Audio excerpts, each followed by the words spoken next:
السلام عليكم خاوتي. رسميا اوفيسيال كما يقول بولاحية اوفيسيال تم تطحين وتدييث الرجل الجزائري واطلاق رصاصة الرحمة ودق اخر مسمار في نعش الرجل الجزائري، وهذا بعد ما داروا قانون جديد سيعجل بهلاك الاسرة الجزائرية.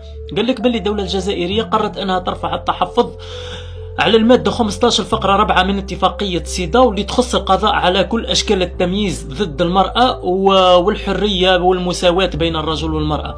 خويا القانون باختصار نقوله لك بالدارجة الجزائرية باش واحد ما يحشي لك، بيسك أنا شفت ناس يشرحوا فيه بطريقة قانونية قاعدين يستكبشوا في الشعب ويبينوا لهم باللي هذه حاجة نورمال وحاجة كيوت، فاهم؟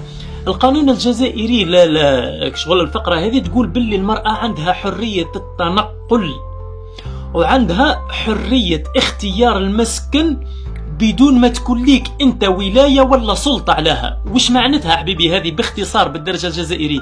يعني انت كأب اذا عندك بنتك ما تباتش في الدار ما عندكش الحق تهدر معاها الصحبة، وانت كأخ اذا عندك اختك هزت صاحبها ورحت لتونس دارت فاكونس ما روحت لكش سمانة 10 ايام ما عندكش الحق تهدر معاها لانها اختك عندها حق اختيار السكن. يعني كنت تروح تحب تسكن مع صاحبها نورمال عادي ما كان حتى بروبليم، وانت كزوج دير في حسابك باللي مرتك تقدر تسافر بلا ما تخبرك. قال لك باللي المراه درك عندها الحريه المطلقه، فاهم؟ انت مرتك درك لو كان تروح للدار ما تلقاهاش، فاهم؟ وتعيط لها في التليفون تقول لها بنتي وينك؟ تقول لك اني مسافر راني بعيده شوي وكذا، ما عندكش الحق تهدر معاها الصحبه. انت اختك كنت بات لبرا وتروح تحكي معاها يسموك تروح تبوزي بيك بلانت يجوك بالكومبا، شفت السروال يهبطوه لك سي محمد بوهدمه ديريكت او باش تدير في حسابك. هذا هو المعنى تاع القانون يا حبيبي.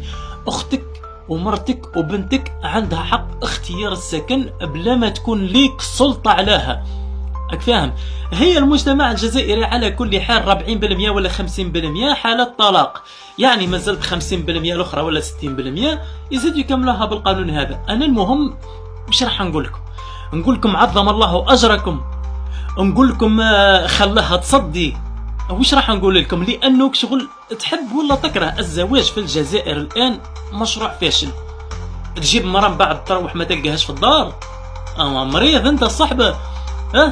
انت تروح ما تلقاش اختك في الدار تهدر معاها تروح تجيب لك لابوليس يجوك بالكومبا يهبطوا لك السروال.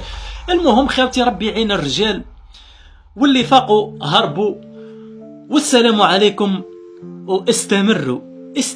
السلام عليكم.